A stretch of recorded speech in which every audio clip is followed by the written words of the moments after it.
ചെറുപ്പകാലത്ത് എയർഫോഴ്സിലെ ഒരു ജോലിക്കാരനായിരുന്നു. അതിനുശേഷമാണ് അദ്ദേഹം വിദേശത്തേക്ക് പോയത്. വിദേശത്തേക്ക് പോയി കഴിഞ്ഞാണ് അദ്ദേഹത്തിൻ്റെ ഈ വളർച്ചയെല്ലാം ഉണ്ടാകുന്നത്. ഇപ്പോൾ ആളുകൾ പറയുന്ന ഇവിടുത്തെ ഈ വീട് മാത്രമല്ല, വളരെ കോടി വില മതിക്കുന്ന ഇന്ദ്രപ്രസ്ഥ ഉൾപ്പെടെ കോട്ടയത്തിൻ്റെ പല ഭാഗത്തും അദ്ദേഹത്തിന് വസ്തുവകകൾ ഉണ്ട് എന്നുള്ളത് ഇവിടുത്തെ മറ്റ് പല ആളുകൾക്ക് അറിയില്ലെങ്കിലും എനിക്കറിയാവുന്നൊരു കാര്യമാണ്. അതൊക്കെ വിറ്റോ അങ്ങോട്ട് മാറിയാണോ ഇങ്ങോട്ട് മാറിയോ എന്നറിയില്ല. ഇതിൻ്റെ എല്ലാം ഉറവിടം പരിപൂർണമായി എന്താണ് എന്നുകൂടി പോലീസ് അന്വേഷിക്കണം. അതായത് സാമ്പത്തിക സ്രോതസ് കൂടി അന്വേഷിക്കണം. സാമ്പത്തിക സ്രോതസ് അന്വേഷിക്കണം. ഈ കോട്ടയം വിജയകുമാർ അങ്ങനെ പ്രതിയെ രാവിലെ പിടിച്ചിരിക്കുകയാണ്. അത് വേറെ ആരുമല്ല, ബംഗാളി സ്വദേശി തന്നെ. അതായത് നമ്മൾ പറഞ്ഞല്ലോ ബംഗാളി സ്വദേശി, അതായത് ആസാം സ്വദേശി ഈ പറയുന്ന അമിത്, അദ്ദേഹത്തിനെയാണ് പോലീസ് പിടിച്ചിരിക്കുന്നത്. അത് നമ്മുടെ തൃശ്ശൂർ വെച്ചിട്ടാണ് പിടിച്ചതെന്ന് പറയുകയൊക്കെ ചെയ്യുന്നുണ്ട്. ഓക്കെ, അപ്പം ഇന്നലെ പറയുന്നത് ചെന്നൈയിലായിരുന്നു ലാസ്റ്റ് ലൊക്കേഷൻ എന്ന് പറയുന്നു. പിന്നെ അദ്ദേഹത്തിന് 10ഓളം ഫോൺ ഉണ്ടായിരുന്നു എന്ന് പറയുന്നു. അങ്ങനെ കുറേ കാര്യങ്ങൾ ഇങ്ങനെ പറഞ്ഞു വരുന്നുണ്ട്.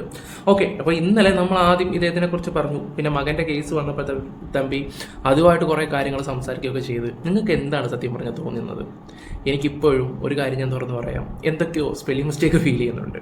പിന്നെ ഈ പറയുന്ന വിജയകുമാർ, അദ്ദേഹം നേരത്തെ ഒരു ഗവൺമെന്റ് ഉദ്യോഗസ്ഥനായിരുന്നു, എയർഫോഴ്സിലായിരുന്നു നേരത്തെ. പിന്നീടാണ് ഇവിടെ നാട്ടിൽ വന്നതിന് ശേഷമാണ് ഗൾഫിലൊക്കെ പോയി എക്സ്പോർട്ടിങ്ങും കാര്യങ്ങളൊക്കെ ആയിട്ട് പോവുകയൊക്കെ ചെയ്യുന്നുണ്ട്. പിന്നെ നിങ്ങൾ തന്നെ ചിന്തിച്ച് നോക്ക്, ഒരാൾ പെട്ടെന്ന് പോയിട്ട് ഇത്രയും സെറ്റപ്പും കാര്യങ്ങളൊക്കെ വരുമ്പം ഒരുപാട് കാര്യങ്ങൾ ഡൗട്ട് അടിക്കേണ്ടതാണ്. ഈ പറയുന്ന പുള്ളി അത്ര ക്ലിയർ ആയിട്ട് എനിക്ക് ഫീൽ ചെയ്തിട്ടില്ല. പിന്നെ അതുപോലെ തന്നെ അദ്ദേഹത്തിനെ കുറിച്ച് അവിടുത്തെ രാഷ്ട്രീയക്കാരനായിട്ടുള്ള ഒരു വ്യക്തി കുറച്ച് കാര്യങ്ങളും പറയുന്നുണ്ട്. ഓക്കെ, നമുക്ക് ആ വ്യക്തി, അത് ഇമ്പോർട്ടൻ്റ് ആയിട്ടുള്ള ഒരു കാര്യമാണ്, നമുക്ക് അതിലോട്ട് പോവാം. അതുകൊണ്ട് കുറച്ച് കാര്യങ്ങൾ നമുക്ക് സംസാരിക്കാനുണ്ട്. പിന്നെ അതുപോലെ തന്നെ ഇന്നത്തെ ന്യൂസിൽ നിന്ന് തന്നെ തുടങ്ങാം. നമ്മുടെ പ്രതിയെ പിടിച്ച കാര്യങ്ങളൊക്കെ ഒന്ന് കേൾക്കണ്ടേ? പുള്ളി ഐഫോൺ നിങ്ങളൊന്ന് ചിന്തിക്കേണ്ട ഒരു കാര്യം എന്ന് വെച്ചാൽ, നേരത്തെ ഇദ്ദേഹം ഐഫോൺ അങ്ങാണ്ട് മോഷ്ടിക്കുകയോ അങ്ങോട്ട് ചെയ്തിട്ടുണ്ടായിരുന്നു. അതായത് ഐഫോൺ മോഷ്ടിച്ച് അതിൽ നിന്ന് 10-25,000 രൂപ എടുത്തെന്നൊക്കെ പറയുമ്പോൾ നിങ്ങളൊന്ന് ആലോചിച്ച് നോക്കണം. ഈ ഐഫോൺ എന്ന് പറയുമ്പോൾ ഈ പറയുന്ന ഫിംഗർ പ്രിന്റ്, ഫേസ്, അതൊക്കെയല്ലേ കൂടുതലൊക്കെ. ഇവൻ അതെങ്ങനെ ഓപ്പൺ ചെയ്തു? പിന്നെ ഇദ്ദേഹത്തിന്റെ ബാങ്ക് ഡീറ്റെയിൽ നമ്പറും കാര്യങ്ങളൊക്കെ ഇവൻ എങ്ങനെ അറിയാം? അതൊക്കെ ഒരുപാട് എന്താ പറയണ്ടേ ചോദ്യങ്ങളാണ്.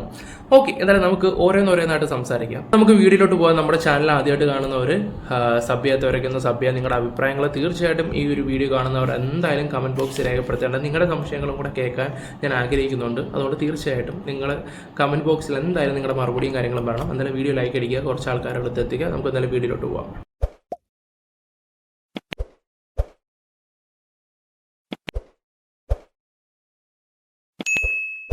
കോട്ടയം ഇരട്ടക്കൊലക്കേസ് പ്രതി പിടിയിലായി എന്നതാണ്. അസം സ്വദേശിയായ അമിത് ഒറാങ്ങാണ് മാളയിൽ വെച്ച് പിടിയിലായത്. ഷിനോജ് ജസ്റ്റ് നമുക്കൊപ്പം വിവരങ്ങളുമായി ചേരുന്നുണ്ട്. ഷിനോജ്, ഇന്നലെ മുതൽ തന്നെ പോലീസിന്റെ സർവൈലൻസിൽ ഇയാൾ ഉണ്ട് എന്ന സൂചനകൾ ഉണ്ടായിരുന്നു. ഇപ്പോൾ എങ്ങനെ, എവിടെ വെച്ചാണ് പിടികൂടിയത്?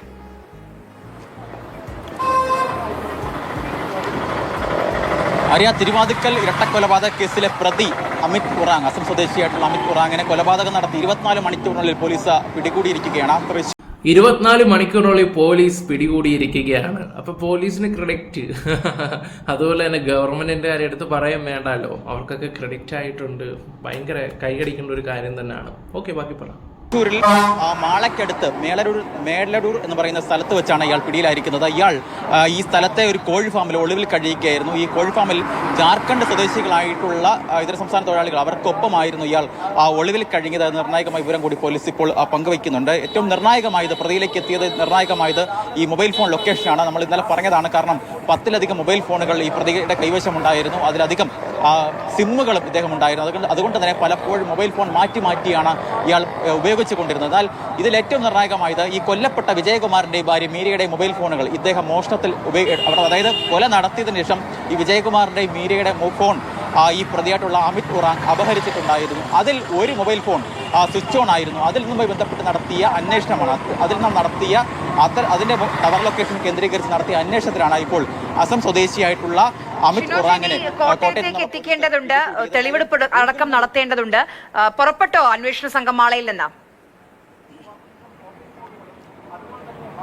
അന്വേഷണ സംഘം പുറപ്പെട്ട് കഴിഞ്ഞു എന്നാണ് പോലീസിൽ നമുക്ക് ലഭ്യമാക്കുന്ന വിവരമെന്ന് പറയുന്നത്. രാത്രി 12:30ക്കാണ് ഈ പ്രതിയായിട്ടുള്ള അമിത് ഒറാങ്ങിനെ പോലീസ് പിടികൂടുന്നത്. ആ സമയത്ത് തന്നെ അവിടെ വെച്ച് ആദ്യഘട്ടത്തിൽ ഒരു ചോദ്യം ചെയ്യൽ നടത്തി. അതിനുശേഷം കുറ്റവാളിയാണെന്ന് സ്ഥിരീകരിച്ചതിന് ശേഷം കുറ്റം ഇതിനോടകം തന്നെ പ്രതി സമ്മതിച്ചിട്ടുണ്ട് എന്നാണ് നമുക്ക് മനസ്സിലാക്കാൻ കഴിയുന്നത്. അതേസമയത്ത് തന്നെ എന്ത് കാരണത്തിലാണ് ഈ പ്രതി ഇത്തരത്തിലേക്ക് ഒരു കുറ്റം നടത്തിയത് എന്ന് സംബന്ധിച്ച് ഇതിന്റെ ഈ മോട്ടീവ് എന്നതിനെ സംബന്ധിച്ച് പോലീസ് ഇപ്പോഴൊരു വ്യക്തത നൽകുന്നില്ല. അതേസമയത്ത് തന്നെ രാത്രി 12:30 കൂടി പിടികൂടുന്നു.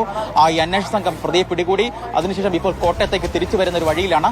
അല്പസമയത്തിനുള്ള ഏകദേശം ഒരു 1-2 മണിക്കൂറിനുള്ളിൽ തന്നെ ഈ പ്രതിയുമായി അന്വേഷണ സംഘം കോട്ടയത്തേക്ക് എത്തും. തുടർന്ന് തെളിവെടുപ്പ് ഉൾപ്പെടെയുള്ള കാര്യങ്ങൾ ഉണ്ടാകുമെന്നാണ് നമുക്ക് മനസ്സിലാക്കാൻ കഴിയുന്നത്. നേരെ മാളയിലെ ഈ കോഴി ഫാമിലേക്ക് പോയി. ഈ ഒരു ന്യൂസിന്റെ ബാക്കി എന്താന്ന് വെച്ചാൽ ഐഫോണിന്റെ കാര്യം സംസാരിക്കുന്നത്. നേരത്തെ ഈ പറയുന്ന അമിത് ഇദ്ദേഹത്തിന്റെ വീട്ടിൽ ചെന്ന് ഫോൺ മോട്ടിച്ചിട്ടുണ്ടായിരുന്നു. ഫോൺ മോട്ടിച്ചതിന് ശേഷം ഈ പറയുന്ന അമിത്തിനെ ജയിലിൽ അടയ്ക്കുകയും ചെയ്തു. അങ്ങനെ 6 മാസത്തോളം അമിത് ജയിലിലായിരുന്നു കിടക്കുകയൊക്കെ ചെയ്തത്. അപ്പം അദ്ദേഹത്തിന്റെ ഫോൺ മോട്ടിച്ച് പൈസ അതിൽ നിന്ന് ട്രാൻസ്ഫർ ചെയ്താൻ ശ്രമിച്ചു. അങ്ങനെ അമിത്തിനെ ജയിലിലാക്കുന്നു. ഇതൊക്കെയാണ് പറയുകയൊക്കെ ചെയ്യുന്നത്.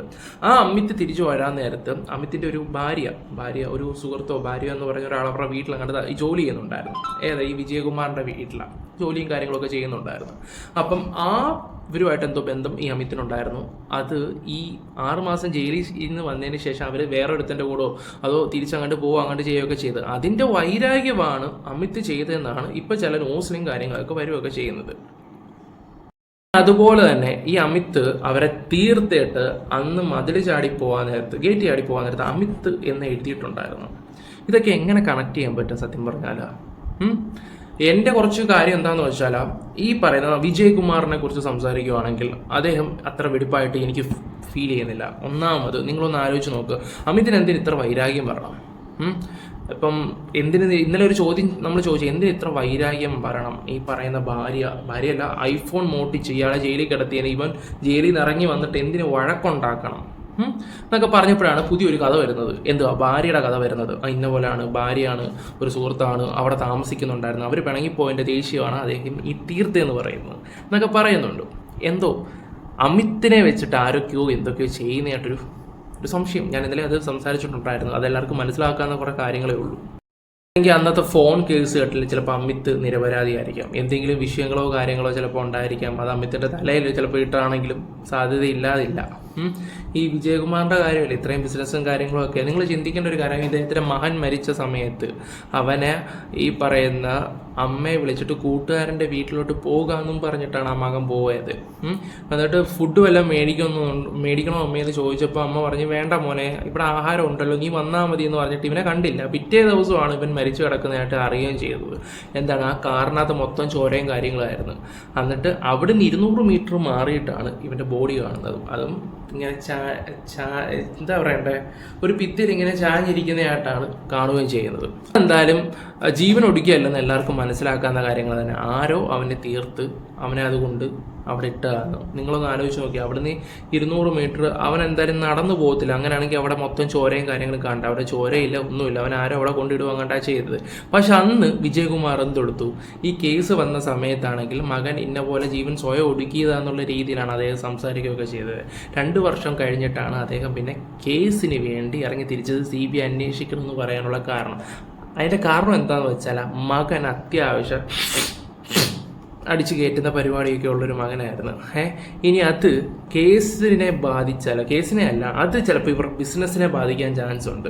അങ്ങനെ സംശയിച്ചു പോകുവാണെങ്കിൽ ഇവരുടെ പല ഇടപാടും, എക്സ്പോർട്ടിങ് എന്നൊക്കെ പറയുമ്പോൾ നിങ്ങൾക്ക് മനസ്സിലാക്കാവുന്ന കാര്യങ്ങളേ ഉള്ളൂ.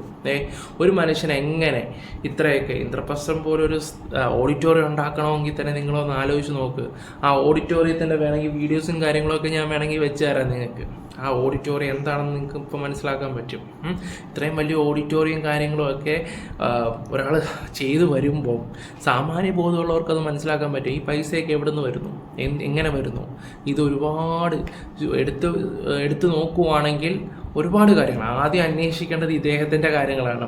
അപ്പോൾ ഇങ്ങനെയൊക്കെ വരുന്ന ഒരാൾക്ക് നല്ല ശത്രുക്കളും കാണും, നല്ല ഹോൾഡും കാണും, പല ഇതും കാണും. എല്ലാം എന്താ പറയണ്ടേ, ഒരു സെറ്റ് ടീമും തന്നെ ഇവരെയൊക്കെ ടാർഗറ്റ് ചെയ്ത് അടിച്ച് വീഴ്ത്തി ഇട്ടിട്ട് കയറാൻ നിൽക്കുന്ന കുറേ ആൾക്കാരും കാണും. വേറൊരു കാര്യം കൂടെ, മകൻ നേരത്തെ ഒരു പെൺകുട്ടിയെ ഇഷ്ടപ്പെട്ടിട്ടുണ്ടായിരുന്നു.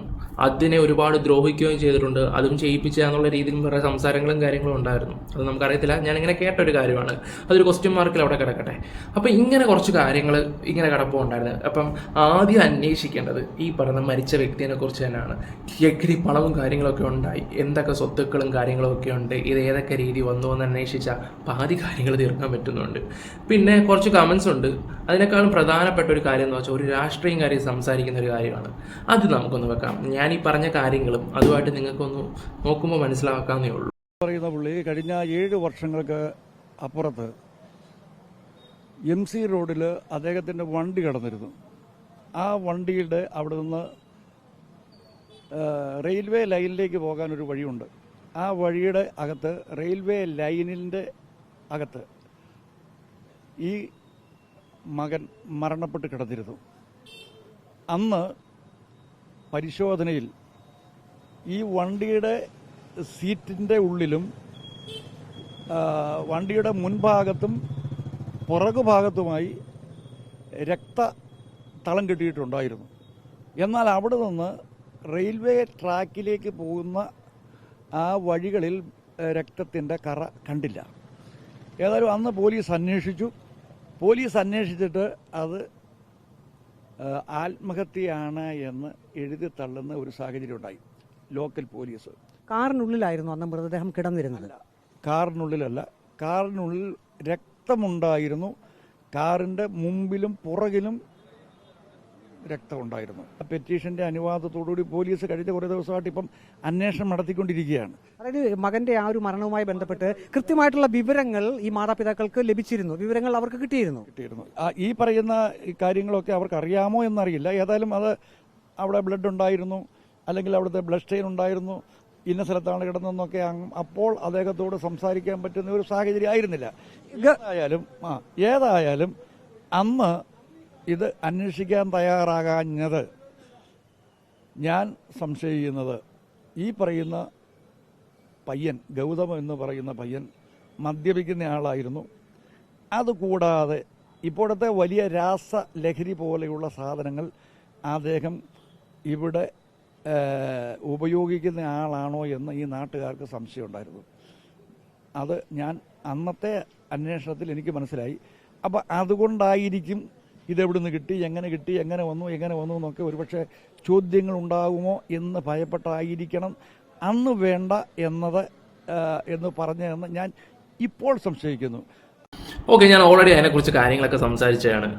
അത് വേറൊന്നും കൊണ്ടല്ല, ഈ മകൻ ഇങ്ങനെയൊക്കെ ചെയ്യുമ്പോൾ അച്ഛൻ്റെ ബിസിനസ്സിൽ അത് ബാധിക്കാൻ ചാൻസ് ഉണ്ട്. ചിലപ്പോൾ അന്വേഷണം കാര്യങ്ങളും കൂടെ അങ്ങോട്ടേക്ക് പോയി കഴിഞ്ഞാൽ ഈ പറയുന്ന വിജയകുമാർ ആണെങ്കിലും പെട്ടുപോകും. ആണല്ലോ. അപ്പം അയാൾ എന്തൊക്കെ നടത്തിയിട്ടുണ്ട്, അയാൾ ആരുമായിട്ടൊക്കെ ഡീൽ ചെയ്യുന്നുണ്ട്, അയാൾ ആരുമായിട്ടൊക്കെ സംസാരിക്കുന്നുണ്ട്, അങ്ങനെ ഒരുപാട് കാര്യങ്ങളുണ്ട്. ഓക്കെ, ഇപ്പം നിങ്ങൾ വിചാരിക്കുമ്പോൾ നീ മരിച്ചവനെയും കൂടെ കുറ്റപ്പെടുത്താൻ വേണ്ടി വന്നല്ല. അല്ല, നമ്മളൊരു കാര്യം സംസാരിക്കുമ്പോൾ എല്ലാ ഭാഗത്തും കൂടെ ചിന്തിക്കണം. ഒരു മനുഷ്യനോട് എന്തിന് ഇത്രമാത്രം ഒരാൾക്ക് ഒരു വൈരാഗ്യം വരണം, നമ്മൾ അത് ചിന്തിക്കേണ്ട ഒരു കാര്യമല്ലേ. ഒരു ഫോൺ എടുത്തെന്നും പറഞ്ഞു, അല്ലെങ്കിൽ അവനെ ജയിലിൽ, ഓക്കെ അവൻ മോട്ടിച്ചു എന്ന് പറയുന്നു, അവൻ മോട്ടിച്ചു, ഈ പൈസ എടുത്തു അങ്ങനെയൊക്കെ പറയുന്നു, അതിന് വൈരാഗ്യമാണോ? പിന്നെ അവൻ്റെ ഭാര്യയുടെ കാര്യങ്ങൾ പറയുന്നുണ്ട്. അല്ല, ഇതൊക്കെ എന്തോ വലിയ സംഭവമുണ്ട്. ഇദ്ദേഹത്തിൻ്റെ ഭാഗത്ത് ഒരു തെറ്റുണ്ട്. അപ്പം അതും പിന്നെ മകനെ തീർത്ത കുറേ ടീംസും ഉണ്ടല്ലോ. ചിലപ്പോൾ ഇവനെ വെച്ച് കളിച്ചതായിരിക്കാം.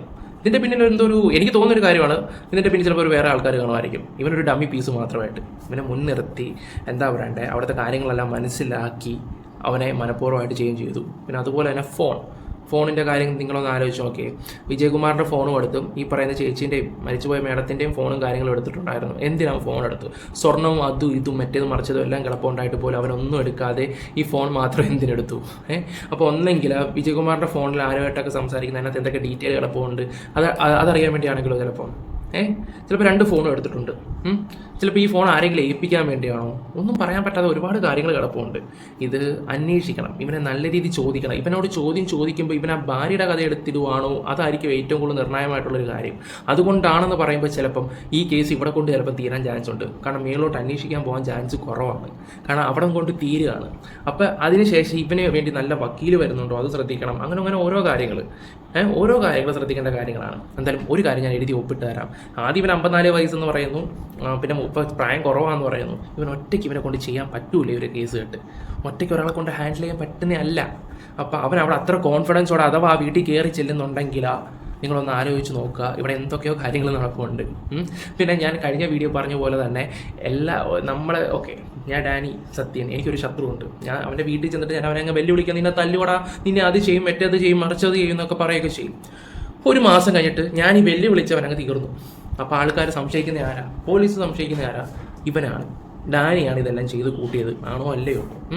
പക്ഷേ ഡാനി അങ്ങനെ വെല്ലുവിളിച്ചിട്ടുണ്ടെന്ന് അറിഞ്ഞിട്ട് വേറൊരാൾ വന്നിട്ട് ചെയ്തതാണെങ്കിലോ? അങ്ങനെയാവാം.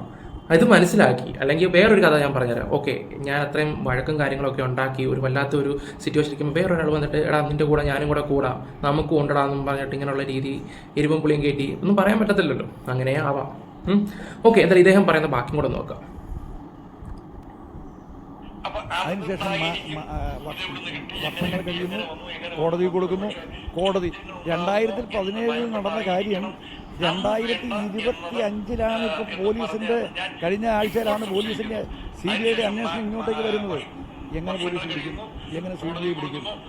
ഇപ്പോൾ പോലീസിന്റെ ലോക്കൽ പോലീസിന്റെ അന്വേഷണത്തിൽ വ്യക്തമായത് ഒരു ഇതര സംസ്ഥാന തൊഴിലാളിയെ കുറിച്ചാണ്. അയാൾ ഇവിടെ നേരത്തെ ജോലി ചെയ്തിരുന്നു, മൊബൈൽ ഫോൺ ഇവിടെ നിന്ന് മോഷ്ടിച്ചുകൊണ്ട് പോയി, പിന്നീട് അത് കേസാവുന്നു. ആ ഇതര സംസ്ഥാന തൊഴിലാളി പോലീസ് കസ്റ്റഡിയിൽ ജയിൽവാസം അനുഭവിച്ചു, കഴിഞ്ഞ ദിവസം ഇവിടെ വന്ന് പ്രശ്നങ്ങൾ ഉണ്ടാക്കിയെന്നൊക്കെ പറയുന്നുണ്ട്. ഇത്രയും ക്രൂരമായിട്ടുള്ള കൊലപാതകം ആ ഒരു ഇതര സംസ്ഥാന തൊഴിലാളിക്ക് ഒറ്റയ്ക്ക് ചെയ്യാൻ കഴിയില്ല. അത് ഒറ്റയ്ക്ക് ചെയ്യാൻ കഴിയുമെന്ന് ഞാൻ വിശ്വസിക്കുന്നില്ല.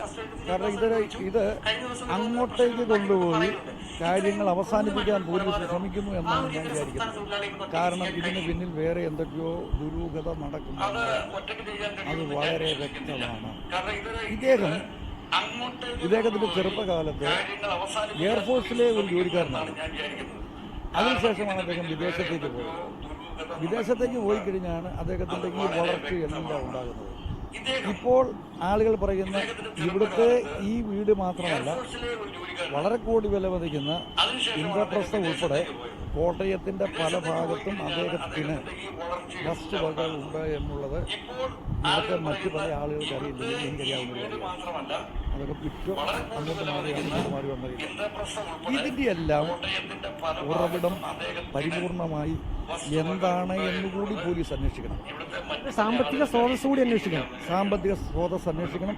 ഈ സാമ്പത്തിക സ്രോതസ് അന്വേഷിക്കുന്നതോടൊപ്പം തന്നെ അതിലെ കൊടുക്കൽ വാങ്ങലുകളുടെ പേരിലുണ്ടായ സംഭവങ്ങളാണോ അന്നുണ്ടായതെന്നും ഇപ്പോൾ ഉണ്ടായിരിക്കുന്നതെന്നും ഞാൻ സംശയിക്കുന്നു.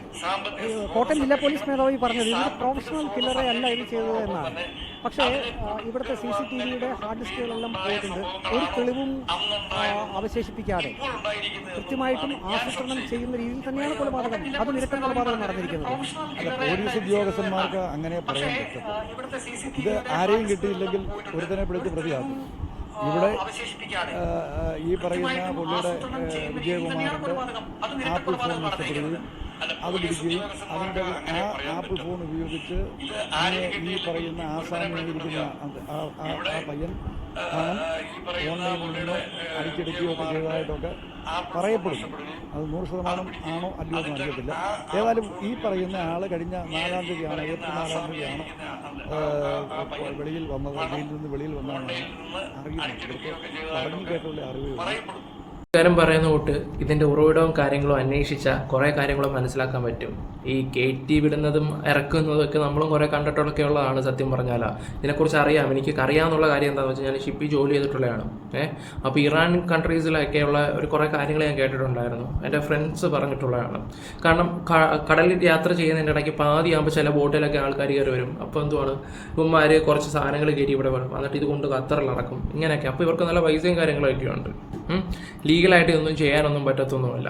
അപ്പം അങ്ങനെയൊക്കെ വെച്ച് നോക്കുമ്പോൾ ഒരുപാട് കാര്യങ്ങൾ ഇതിൽ ഒരുപാട് കാര്യങ്ങൾ നമ്മൾ ചിന്തിച്ച് കൂട്ടേണ്ടതുണ്ട്. എന്തായാലും ഇവനൊരു ഡമ്മി പീസായിട്ടാണ് എനിക്ക് പേഴ്സണലി ഫീൽ ചെയ്യുന്നത്. ഓക്കെ, ഒന്നും കൂടെ ഞാനൊരു കാര്യം പറയാം.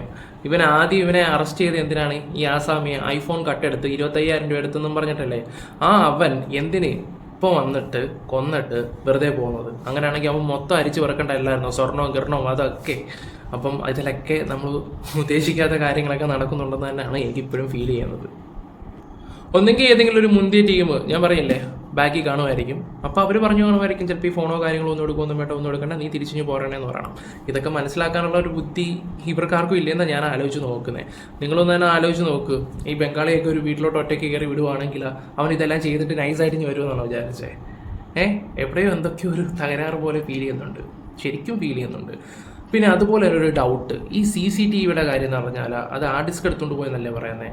ഇപ്പം ഈ CCTV എന്തായാലും അവിടെ കാണുമല്ലോ. ഓൾറെഡി ഇത് പിടിച്ച വിഷ്വൽസ് ഉണ്ടെങ്കിൽ ആ ക്യാമറയിലാണെങ്കിൽ അതിൻ്റെ ഇത് കാണില്ല, ആ ഡിസ്ക് മാത്രം കാണുന്നുണ്ടോ? അപ്പോൾ ഇത് റിക്കവർ ചെയ്യാൻ പറ്റത്തില്ലേ? അതിനുള്ള സോഴ്സ് ഒക്കെ ഉണ്ടല്ലോ നമ്മുടെ നാട്ടിൽ. ഓക്കെ, അപ്പോൾ ഇങ്ങനെ കുറച്ച് കാര്യങ്ങളൊക്കെ ഉണ്ട്. പറഞ്ഞു വരുവാണെങ്കിൽ ഇതൊരു കുഴഞ്ഞ് പിടിച്ചൊരു കേസ് കേട്ടാണ്. എന്തായാലും സിനിമാക്കാർക്കൊരു കഥയായിട്ടുണ്ട്. നമ്മുടെ ജിത്തു ജോസഫിൻ്റെ കിട്ടിയാല മോഹൻലാലിനെ പോലീസുകാരനാക്കിയ സംഭവം എടുക്കും. എൻ്റെ ഒരു മനസ്സ് പറയുന്നുണ്ട്, നല്ല രീതിക്ക് എടുക്കാൻ ചാൻസ് ഉണ്ട് പടം. ഒരു പ്രധാനപ്പെട്ട ഒരു കമൻ്റ് ഉണ്ട്, ഞാൻ അതൊന്ന് വായിച്ചു തരാം. 28 വയസ്സുള്ള മകൻ വിവാഹിതനാകുന്നതിന് മുമ്പ് കൊല്ലപ്പെട്ടു. അതായത് ഈ വീട്ടിലെ നെക്സ്റ്റ് ജനറേഷൻ ഉണ്ടാകുന്നതിന് മുൻപ് അയാളെ ഇല്ലാണ്ടാക്കി. മകൾ പുറത്തായത് കൊണ്ടാണ് ഇതുവരെ കൊലയാളികൾക്ക് ഒന്നും ചെയ്യാൻ പറ്റാതെ പോയത്. മകൻ്റെ മരണം പുനരന്വേഷണം നടക്കും എന്നായപ്പോൾ മാതാപിതാക്കളെയും വകവരുത്തി. ആസാം സ്വദേശിയുടെ പകയെ ലക്ഷ്യം നേടാൻ കൊലയാളികൾ ഉപയോഗിച്ചിരിക്കാം. കോടിക്കണക്കിനുള്ള സ്വത്തിൻ്റെ യഥാർത്ഥ അവകാശികളെ ആർക്കും സംശയം തോന്നാത്ത വിധത്തിൽ ഒന്നൊന്നായി സൂത്രത്തിൽ ഒഴിവാക്കുന്ന അതിബുദ്ധിയായ ഒരു ക്രിമിനൽ അവരുടെ ഇടയിൽ തന്നെ ഉണ്ട്. അസാംകാരൻ്റെ കൈകൾ കൊണ്ട് ചെയ്തെന്നായാൽ പോലും അതിന് പിന്നിൽ ഒരു മാസ്റ്റർ പ്ലാൻ ക്രിമിനൽ ബുദ്ധിയും ഉണ്ടാകും എന്നുള്ള രീതിയിൽ ഒരു കമൻറ്റ് വന്നിട്ടുണ്ട്. എനിക്കും അങ്ങനെ തോന്നുന്നുണ്ട്. ഇതെൻ്റെ കമൻറ്റ് ബോക്സിൻ്റെ താഴെ വന്നിട്ടുള്ളതാണ്. വലിയ എന്തൊക്കെയോ കാര്യങ്ങൾ ഇവിടെ നടക്കുന്നുണ്ട്. ഓക്കെ, എന്തായാലും ഈ കേസ് ആസാമിയുടെ നെഞ്ചത്തോടെ തീരാനാണ് ചാൻസ്. ഇനി എന്തായാലും അവന് പറയാനുള്ളത് എന്താണെന്ന് ചിലപ്പം പോലീസുകാരോട് പറയാൻ ചാൻസ് ഉണ്ട്. അഥവാ പറഞ്ഞാലും സത്യമാണോ എന്ന് അറിയത്തില്ല. ഓക്കെ, എന്തായാലും ഇനി ഒരു ഫോണിൻ്റെ കാര്യം പറഞ്ഞ് ലോകം കൊണ്ടുപോയത് എനിക്ക് തോന്നുന്നു ആ മേഡത്തിൻ്റെ ഫോൺ മാത്രമേ കിട്ടാനേ ചാൻസ് ഉള്ളൂ. എന്ന് എൻ്റെ മനസ്സ് പറയുന്നുണ്ട്. ഓക്കെ, ഇനിയൊക്കെ നമുക്ക് കണ്ടറിയാം. നമ്മുടെ വീഡിയോ ഇഷ്ടപ്പെടുകയാണെങ്കിൽ ലൈക്ക്, ഷെയർ, സബ്സ്ക്രൈബ് ചെയ്യാൻ നിങ്ങളുടെ അഭിപ്രായങ്ങൾ എന്തായാലും തീർച്ചയായിട്ടും രേഖപ്പെടുത്തുക. ഞാനിതിൽ ഉറങ്ങിയത് പോലുമില്ല. ഇതിൻ്റെ ഇങ്ങനെ ഓരോ കാര്യങ്ങളൊക്കെ ആയിട്ട് ഇങ്ങനെ തപ്പിക്കൊണ്ടിരിക്കുകയായിരുന്നു. Okay, bye, love you all.